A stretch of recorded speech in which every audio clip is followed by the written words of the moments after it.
ભગવાનને એમ થાય કે મારે મારું મંદિર બનાવવું છે, તો એ ભગવાન અહીંયા આવીને પછી કડિયા રોકે, એની સિમેન્ટ લાવે, એની ઈંટ લાવે, એ બધું ખરીદવા જાય. આવું બને ખરું?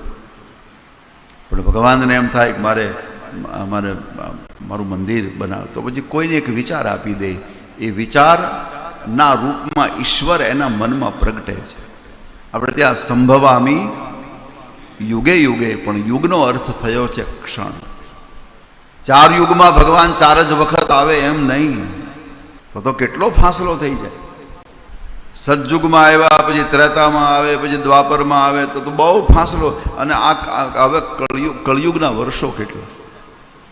કળયુગ 4,32,000 વર્ષનો છે. હવે 4,32,000 વર્ષ સુધી ભગવાનને આવવાનું જ નહીં. આ દ્વાપર ગયો ને એ 8,64,000 વર્ષનો હતો. ત્રેતા ગયો એ 12,96,000 વર્ષનો હતો.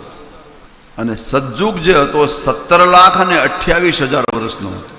આ બધા જ યુગ, 4 યુગ, એની વર્ષ સંખ્યા 43,20,000 છે.